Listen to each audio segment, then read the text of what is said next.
What's good, y'all? Welcome back to another edition of Manga After Dark. Happy Sunday, y'all.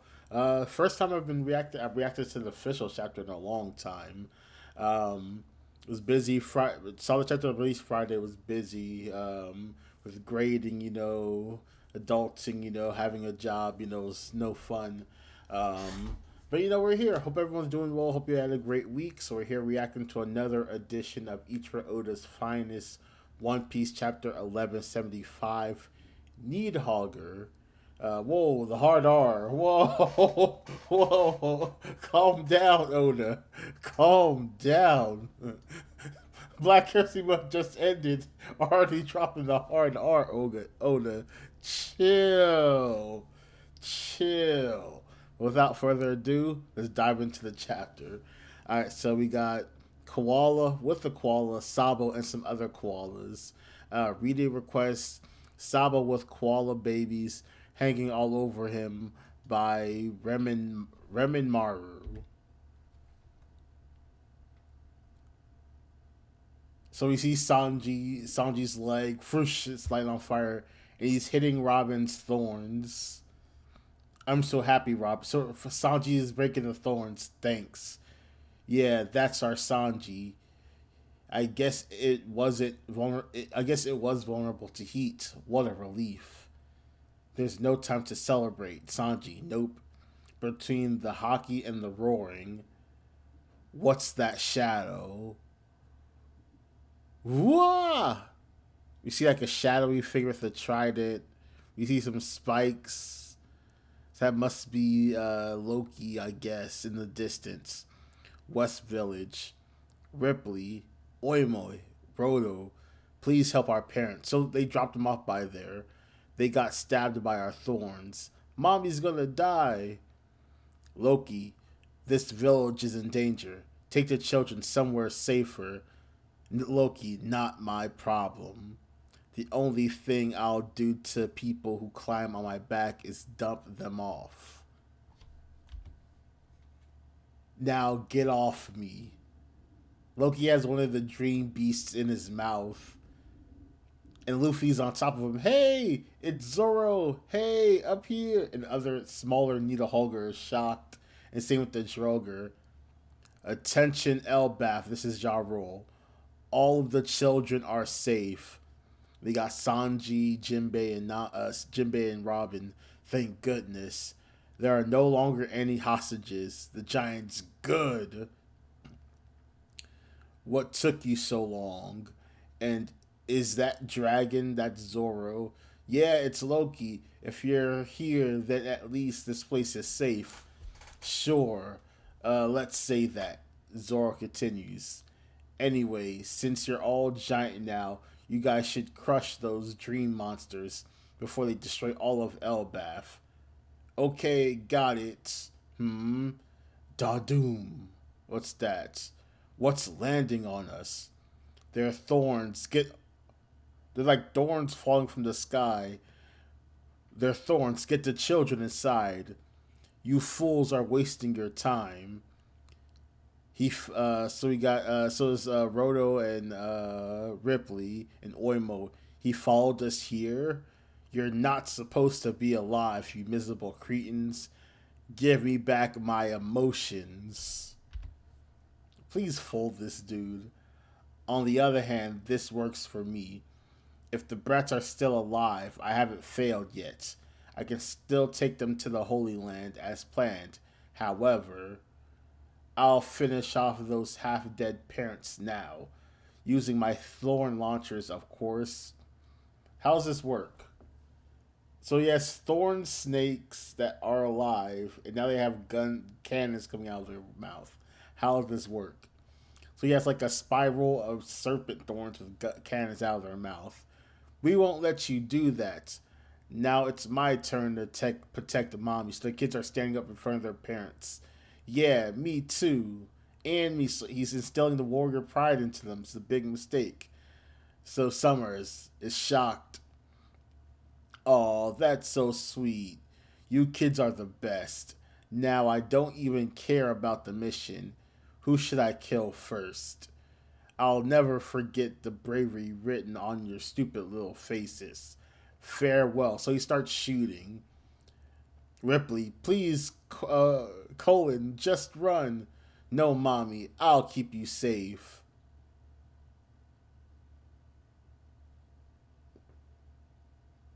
And he's like, they're all standing still, and then wham. Or like the impact didn't happen, like they're still on their way. And Zoro blocks them all in time. Way to go, Zoro, Luffy says. I always believed in you, ha ha ha. I knew that. I knew that. Now go, huh? Who did that? This says Summers. Hey Zoro, remember the name? He's with me. Gum. Luffy grabs a bolt of lightning. That's Zoro. Remember the name. He's with me. Gum gum. And he like does this to make like a target. Beep he. And he's like twisting his arm while holding the bolt of lightning. And Ripley's like looking in shock. So am I. Summers is shitting his pants. Don Thor rifle. He wow, Don Thor rifle. Holy shit.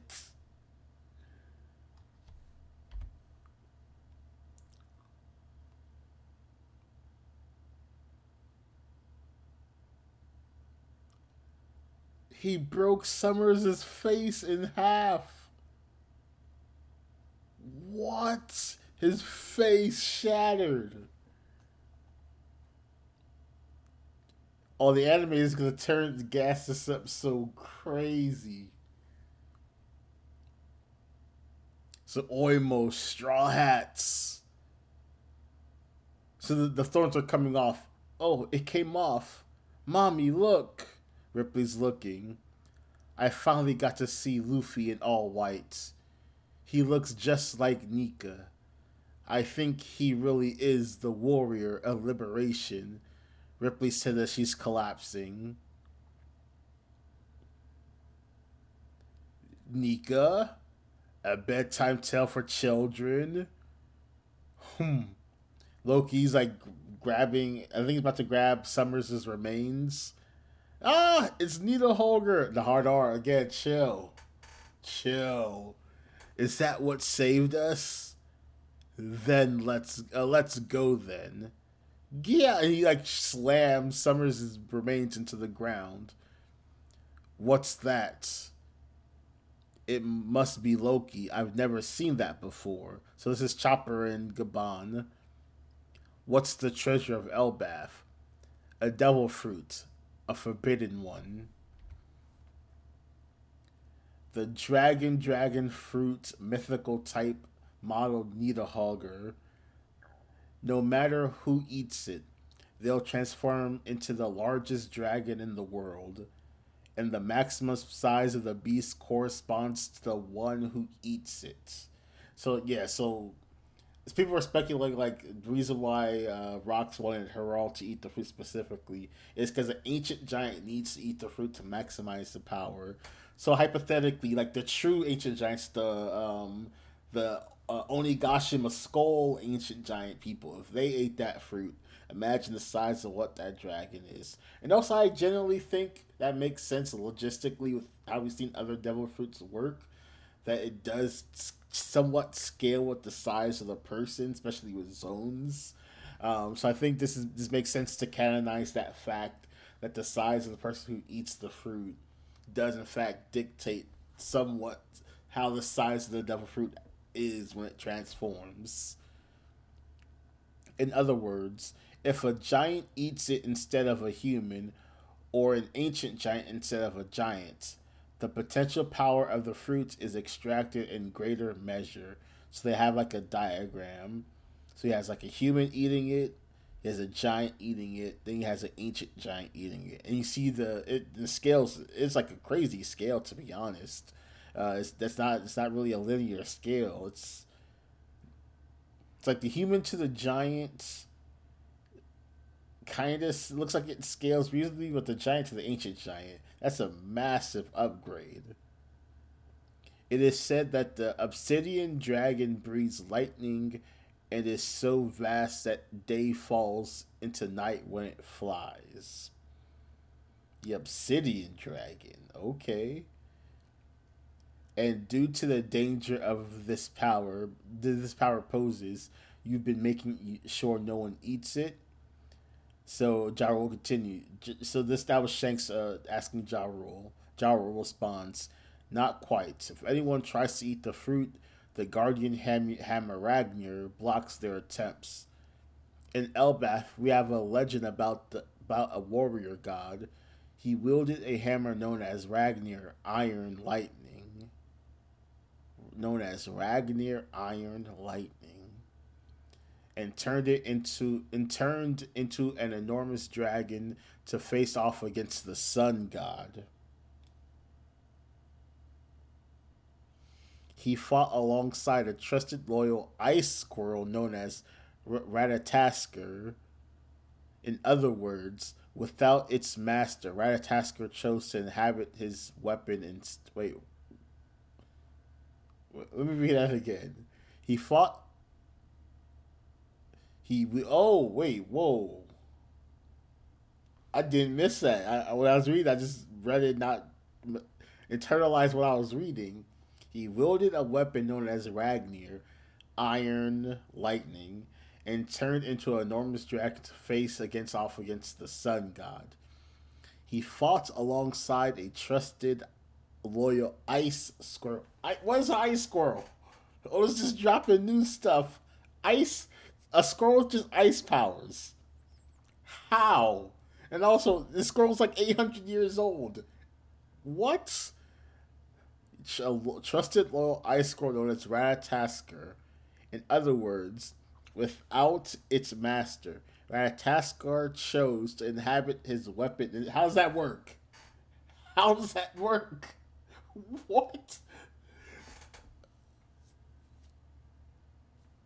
So people were speculating like it's a squirrel that ate a hammer fruit, a hammer that ate a squirrel fruit. No, it's neither. The squirrel possessed the hammer. What? And waits for their owner to return. So says the legend. So Gabon is now thinking, and now Ragnar, after an eternity of standing guard over the fruit, has finally chosen. As they're looking on at the chaos, Loki. And as he's flying, there's just lightning bolts falling from the sky, and all the dream beasts are running in terror. And Loki's loading up a charge blast. He just decimated them. Thor, Thorheim. There's just lightning everywhere.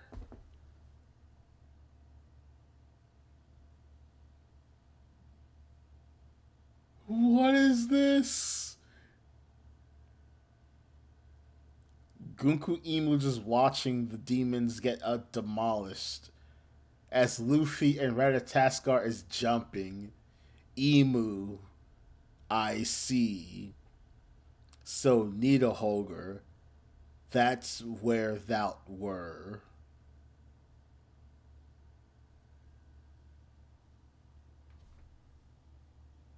Emu was It makes sense. Emu was looking for. If this drag.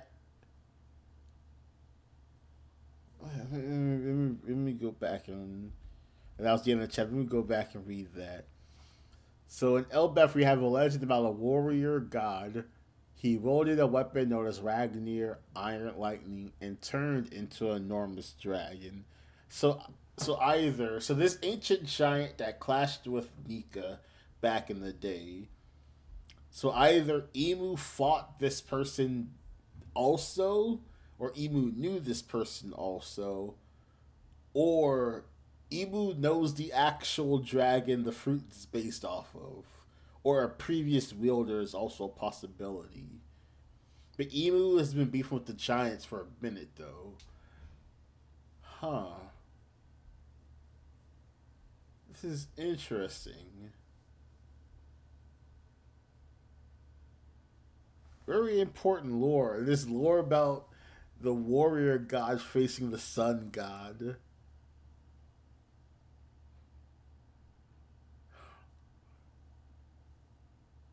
So it's the warrior god plus the squirrel, which was separate from the hammer.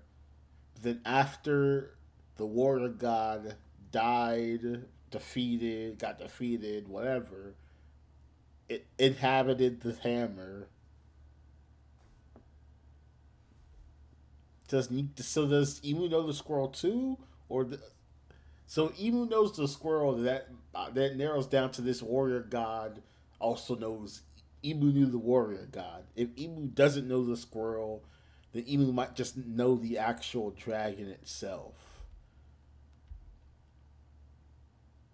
That's pretty dope when we see like Gunko's eyes and then it fades back to Emu at the Holy Land.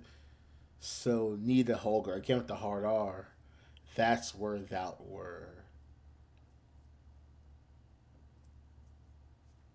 Wow.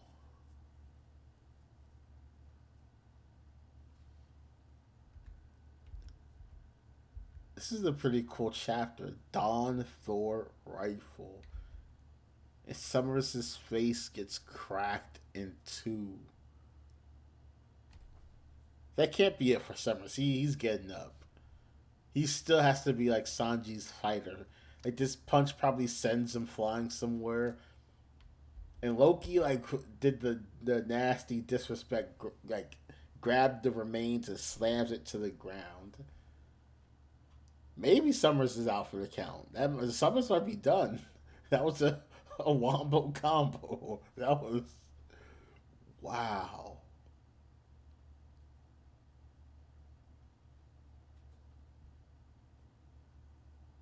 Oh, that was I didn't even. So the middle panel, I was trying to decipher what that was. That was Summers was still alive talking. I think his body is shattered too. So Nika, a bedtime tale for children, and that's when Loki grabs him and slams him to the ground.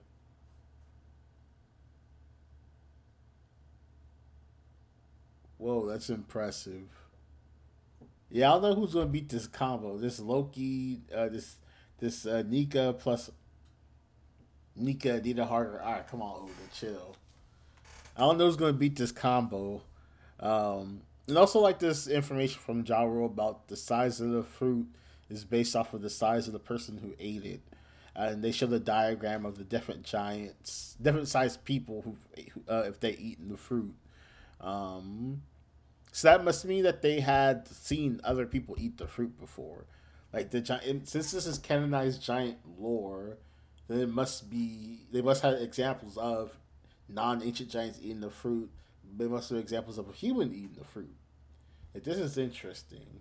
That's what like they will never let One Piece die. So when they do 2 piece, 3 piece, 4 piece, 5 piece, etc., they need to like expand in some of this deeper lore.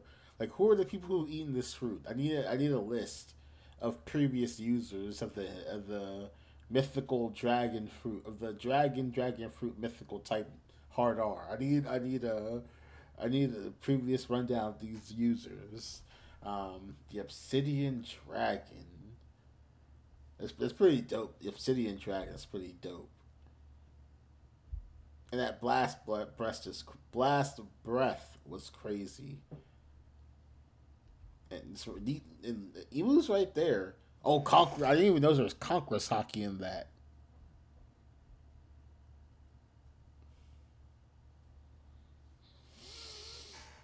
He's Luffy's equal. He's Luffy's equal. I don't know what to say. He's Luffy's equal. Nah, Luffy still wins. Barely. Barely. But it's an extreme diff. Like, this is. He definitely ain't joined the crew because Zoro and Sanji can't do nothing about this. Like, he might be stronger than Zoro and Sanji combined. There's nothing they can do. Yeah, Loki's not joining the crew. Um, But no, this is a pretty dope chapter. The last part of him decimating the dream demons was pretty dope. But no, this is pretty dope. Yeah, no break, so we're gonna get some more action next week. the The Holy Land looks okay from the panels that we just see. Like, I would think that you'd see like smoke and stuff in the Holy Land or chaos, but the panels look fine. Emu's Garden looks fine. Um, hmm. So maybe we might get some Holy Land stuff next chapter. But no, that was pretty. This is pretty dope. This last few stretches of Elbeth has been really entertaining. But no, let me know what y'all think about the chapter. Like, comment. Again, we'll get back into live streaming relatively soon. Cause I also want to start streaming Pokemon Champions. So that's around the corner. So make sure you like, comment, subscribe. Peace out. Some Manga After Dark out.